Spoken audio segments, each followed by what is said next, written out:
আজ 23শে চৈত্র, ইংরাজি 6ই এপ্রিল, শনিবার। চৈত্র মাসের শুক্লপক্ষে নবমী তিথি। আজ এক মহাপবিত্র দিন। আজ শ্রী রাম নবমী।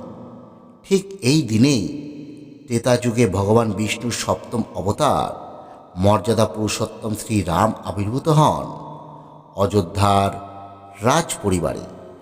আজকের দিনটি শুধু উৎসবের দিন নয়, এই দিনটি আমাদের কাছে এক আশীর্বাদ স্বরূপ, আমাদের কাছে এক শক্তির প্রতীক। শ্রীরামের জীবনের প্রত্যেকটি অধ্যায় আমাদের শিখিয়ে দেয় যে ধৈর্য, ন্যায়, কর্তব্যবোধ আর ভক্তি আমাদের জীবনে যদি থাকে, তাহলে কোনো কাজই অসাধ্য নয়। জীবনে যখন অন্ধকার নেমে আসে, আমরা যখন কষ্টে ভেঙে পড়ি, তখন এই রাম নামই আমাদের একমাত্র আশ্রয়। বন্ধুরা, আজকের এই রাম নবমীতেই আমরা আপনাদের জন্য নিয়ে এসেছি ভগবান রামের এক অদ্ভুত শক্তিশালী মন্ত্র। এই মন্ত্র শ্রবণ করলে, বিশেষত আজকের এই রাম নবমীর দিনে আপনি যদি শ্রবণ করতে পারে, তাহলে জীবন থেকে অর্থাভাব এবং দুঃখ কষ্ট ধীরে ধীরে দূর হতে শুরু করবে। বন্ধুরা, এটি শুধু একটি মন্ত্র নয়, এটি এক মহাশক্তি, যা আপনাকে সমস্ত প্রকার সমস্যা থেকে মুক্তি প্রদান করবে। আজকের এই ভিডিওতে আপনারা শ্রবণ করবে সেই রামেরই এক শক্তিশালী মন্ত্র। একটানা ভক্তি ভরে এই মন্ত্রটি শুধু শ্রবণ করুন। মনোযোগ দিন প্রত্যেকটি শব্দে, শব্দের প্রত্যেকটি কম্পনে। বিশ্বাস রাখুন, আজ যদি আপনি এই মন্ত্র পুরো 108 বারই শ্রবণ করেন, তাহলে রামচন্দ্র নিজেই আপনার জীবনকে আলোয় ভরিয়ে তুলবে। আপনার জীবনের অর্থকষ্ট সহ যাবতীয় সমস্যা সব দূর করবে। আপনি মনের যে কোনো ইচ্ছে পূরণ করবে খুব তাড়াতাড়ি। তাহলে আসুন বন্ধু, আমরা এবার শ্রবণ করি ভগবান রামে সেই শক্তিশালী মন্ত্রটি। रामाय रामचन्द्राय रामभद्राय वेदसे रघुनाथाय नाथाय सीताय पते नमः। रामाय रामचन्द्राय रामभद्राय वेदसे रघुनाथाय नाथाय सीताय पते नमः। रामाय रामचन्द्राय रामभद्राय वेदसे रघुनाथाय नाथाय सीताय पते नमः। रामाय रामचन्द्राय रामभद्राय वेदसे रघुनाथाय नाथाय सीताय पते नमः। रामाय रामचन्द्राय रामभद्राय वेदसे रघुनाथाय नाथाय सीताय पते नमः। रामाय रामचन्द्राय रामभद्राय वेदसे रघुनाथाय नाथाय सीताय पते नमः। रामाय रामचन्द्राय रामभद्राय वेदसे रघुनाथाय नाथाय सीताय पते नमः। रामाय रामचन्द्राय रामभद्राय वेदसे रघुनाथाय नाथाय सीताय पते नमः। रामाय रामचन्द्राय रामभद्राय वेदसे रघुनाथाय नाथाय सीताय पते नमः। रामाय रामचन्द्राय रामभद्राय वेदसे रघुनाथाय नाथाय सीताय पते नमः। रामाय रामचन्द्राय रामभद्राय वेदसे रघुनाथाय नाथाय सीताय पते नमः। रामाय रामचन्द्राय रामभद्राय वेदसे रघुनाथाय नाथाय सीताय पते नमः।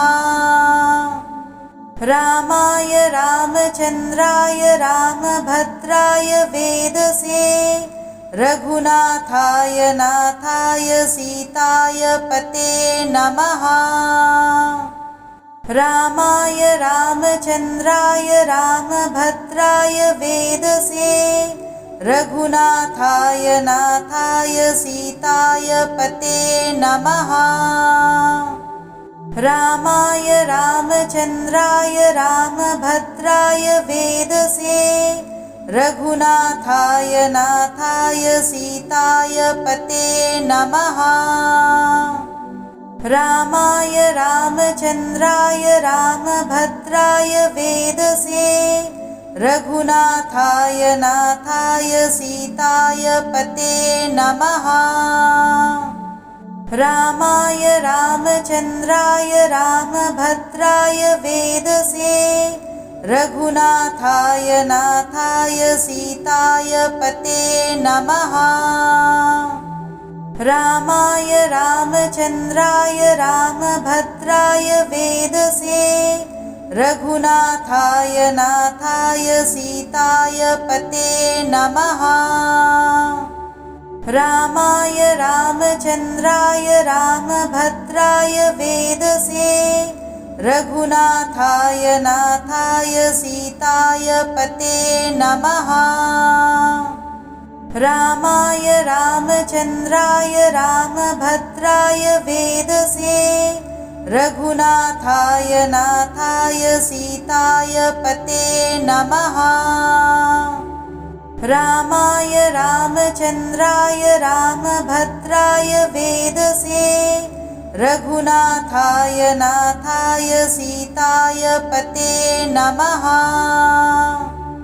रामाय रामचन्द्राय रामभद्राय वेदसे रघुनाथाय नाथाय सीताय पते नमः। रामाय रामचन्द्राय रामभद्राय वेदसे रघुनाथाय नाथाय सीताय पते नमः।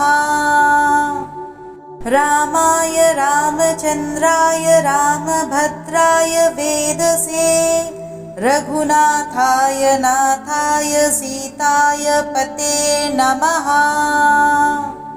रामाय रामचन्द्राय रामभद्राय वेदसे रघुनाथाय नाथाय सीताय पते नमः। रामाय रामचन्द्राय रामभद्राय वेदसे रघुनाथाय नाथाय सीताय पते नमः। रामाय रामचन्द्राय रामभद्राय वेदसे रघुनाथाय नाथाय सीताय पते नमः। रामाय रामचन्द्राय रामभद्राय वेदसे रघुनाथाय नाथाय सीताय पते नमः। रामाय रामचन्द्राय रामभद्राय वेदसे रघुनाथाय नाथाय सीताय पते नमः। रामाय रामचन्द्राय रामभद्राय वेदसे रघुनाथाय नाथाय सीताय पते नमः। रामाय रामचन्द्राय रामभद्राय वेदसे रघुनाथाय नाथाय सीताय पते नमः। रामाय रामचन्द्राय रामभद्राय वेदसे रघुनाथाय नाथाय सीताय पते नमः। रामाय रामचन्द्राय रामभद्राय वेदसे रघुनाथाय नाथाय सीताय पते नमः। रामाय रामचन्द्राय रामभद्राय वेदसे रघुनाथाय नाथाय सीताय पते नमः। रामाय रामचन्द्राय रामभद्राय वेदसे रघुनाथाय नाथाय सीताय पते नमः। रामाय रामचन्द्राय रामभद्राय वेदसे रघुनाथाय नाथाय सीताय पते नमः। रामाय रामचन्द्राय रामभद्राय वेदसे रघुनाथाय नाथाय सीताय पते नमः। रामाय रामचन्द्राय रामभद्राय वेदसे रघुनाथाय नाथाय सीताय पते नमः। रामाय रामचन्द्राय रामभद्राय वेदसे रघुनाथाय नाथाय सीताय पते नमः। रामाय रामचन्द्राय रामभद्राय वेदसे रघुनाथाय नाथाय सीताय पते नमः। रामाय रामचन्द्राय रामभद्राय वेदसे रघुनाथाय नाथाय सीताय पते नमः। रामाय रामचन्द्राय रामभद्राय वेदसे रघुनाथाय नाथाय सीताय पते नमः। रामाय रामचन्द्राय रामभद्राय वेदसे रघुनाथाय नाथाय सीताय पते नमः। रामाय रामचन्द्राय रामभद्राय वेदसे रघुनाथाय नाथाय सीताय पते नमः। रामाय रामचन्द्राय रामभद्राय वेदसे रघुनाथाय नाथाय सीताय पते नमः। रामाय रामचन्द्राय रामभद्राय वेदसे रघुनाथाय नाथाय सीताय पते नमः। रामाय रामचन्द्राय रामभद्राय वेदसे रघुनाथाय नाथाय सीताय पते नमः। रामाय रामचन्द्राय रामभद्राय वेदसे रघुनाथाय नाथाय सीताय पते नमः। रामाय रामचन्द्राय रामभद्राय वेदसे रघुनाथाय नाथाय सीताय पते नमः। रामाय रामचन्द्राय रामभद्राय वेदसे रघुनाथाय नाथाय सीताय पते नमः।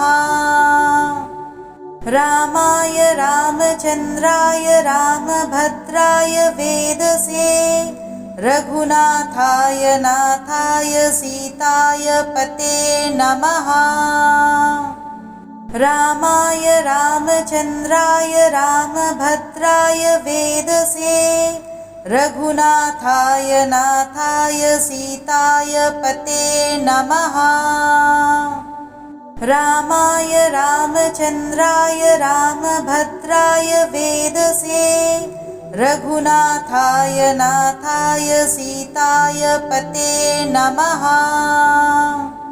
रामाय रामचन्द्राय रामभद्राय वेदसे रघुनाथाय नाथाय सीताय पते नमः।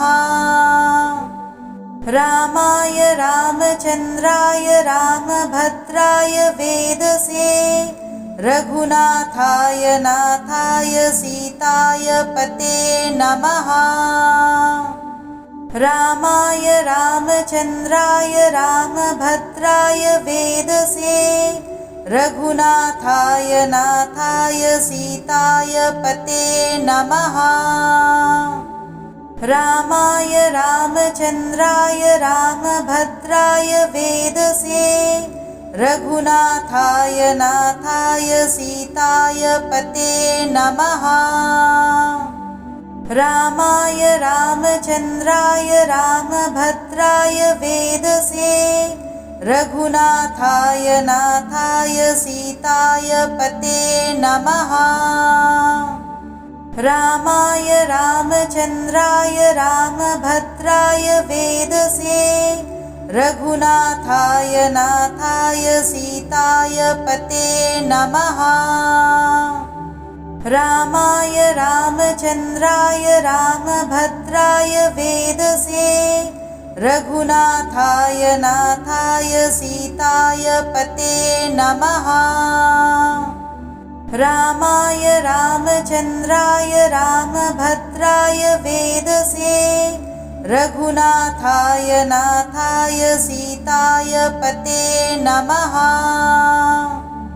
रामाय रामचन्द्राय रामभद्राय वेदसे रघुनाथाय नाथाय सीताय पते नमः। रामाय रामचन्द्राय रामभद्राय वेदसे रघुनाथाय नाथाय सीताय पते नमः। रामाय रामचन्द्राय रामभद्राय वेदसे रघुनाथाय नाथाय सीताय पते नमः। रामाय रामचन्द्राय रामभद्राय वेदसे रघुनाथाय नाथाय सीताय पते नमः। रामाय रामचन्द्राय रामभद्राय वेदसे रघुनाथाय नाथाय सीताय पते नमः। रामाय रामचन्द्राय रामभद्राय वेदसे रघुनाथाय नाथाय सीताय पते नमः। रामाय रामचन्द्राय रामभद्राय वेदसे रघुनाथाय नाथाय सीताय पते नमः। रामाय रामचन्द्राय रामभद्राय वेदसे रघुनाथाय नाथाय सीताय पते नमः। रामाय रामचन्द्राय रामभद्राय वेदसे रघुनाथाय नाथाय सीताय पते नमः। रामाय रामचन्द्राय रामभद्राय वेदसे रघुनाथाय नाथाय सीताय पते नमः। रामाय रामचन्द्राय रामभद्राय वेदसे रघुनाथाय नाथाय सीताय पते नमः। रामाय रामचन्द्राय रामभद्राय वेदसे रघुनाथाय नाथाय सीताय पते नमः।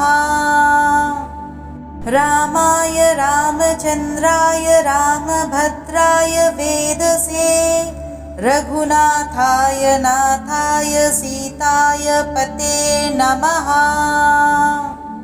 रामाय रामचन्द्राय रामभद्राय वेदसे रघुनाथाय नाथाय सीताय पते नमः। रामाय रामचन्द्राय रामभद्राय वेदसे रघुनाथाय नाथाय सीताय पते नमः। रामाय रामचन्द्राय रामभद्राय वेदसे रघुनाथाय नाथाय सीताय पते नमः। रामाय रामचन्द्राय रामभद्राय वेदसे रघुनाथाय नाथाय सीताय पते नमः। रामाय रामचन्द्राय रामभद्राय वेदसे रघुनाथाय नाथाय सीताय पते नमः। रामाय रामचन्द्राय रामभद्राय वेदसे रघुनाथाय नाथाय सीताय पते नमः। रामाय रामचन्द्राय रामभद्राय वेदसे रघुनाथाय नाथाय सीताय पते नमः। रामाय रामचन्द्राय रामभद्राय वेदसे रघुनाथाय नाथाय सीताय पते नमः। रामाय रामचन्द्राय रामभद्राय वेदसे रघुनाथाय नाथाय सीताय पते नमः। रामाय रामचन्द्राय रामभद्राय वेदसे रघुनाथाय नाथाय सीताय पते नमः। रामाय रामचन्द्राय रामभद्राय वेदसे रघुनाथाय नाथाय सीताय पते नमः। रामाय रामचन्द्राय रामभद्राय वेदसे रघुनाथाय नाथाय सीताय पते नमः। रामाय रामचन्द्राय रामभद्राय वेदसे रघुनाथाय नाथाय सीताय पते नमः। रामाय रामचन्द्राय रामभद्राय वेदसे रघुनाथाय नाथाय सीताय पते नमः। रामाय रामचन्द्राय रामभद्राय वेदसे रघुनाथाय नाथाय सीताय पते नमः। रामाय रामचन्द्राय रामभद्राय वेदसे रघुनाथाय नाथाय सीताय पते नमः। रामाय रामचन्द्राय रामभद्राय वेदसे रघुनाथाय नाथाय सीताय पते नमः। रामाय रामचन्द्राय रामभद्राय वेदसे रघुनाथाय नाथाय सीताय पते नमः। रामाय रामचन्द्राय रामभद्राय वेदसे रघुनाथाय नाथाय सीताय पते नमः। रामाय रामचन्द्राय रामभद्राय वेदसे रघुनाथाय नाथाय सीताय पते नमः। रामाय रामचन्द्राय रामभद्राय वेदसे रघुनाथाय नाथाय सीताय पते नमः। रामाय रामचन्द्राय रामभद्राय वेदसे रघुनाथाय नाथाय सीताय पते नमः। रामाय रामचन्द्राय रामभद्राय वेदसे रघुनाथाय नाथाय सीताय पते नमः। रामाय रामचन्द्राय रामभद्राय वेदसे रघुनाथाय नाथाय सीताय पते नमः। रामाय रामचन्द्राय रामभद्राय वेदसे रघुनाथाय नाथाय सीताय पते नमः। रामाय रामचन्द्राय रामभद्राय वेदसे रघुनाथाय नाथाय सीताय पते नमः। रामाय रामचन्द्राय रामभद्राय वेदसे रघुनाथाय नाथाय सीताय पते नमः। रामाय रामचन्द्राय रामभद्राय वेदसे रघुनाथाय नाथाय सीताय पते नमः। रामाय रामचन्द्राय रामभद्राय वेदसे रघुनाथाय नाथाय सीताय पते नमः। रामाय रामचन्द्राय रामभद्राय वेदसे रघुनाथाय नाथाय सीताय पते नमः। रामाय रामचन्द्राय रामभद्राय वेदसे रघुनाथाय नाथाय सीताय पते नमः। रामाय रामचन्द्राय रामभद्राय वेदसे रघुनाथाय नाथाय सीताय पते नमः। रामाय रामचन्द्राय रामभद्राय वेदसे रघुनाथाय नाथाय सीताय पते नमः।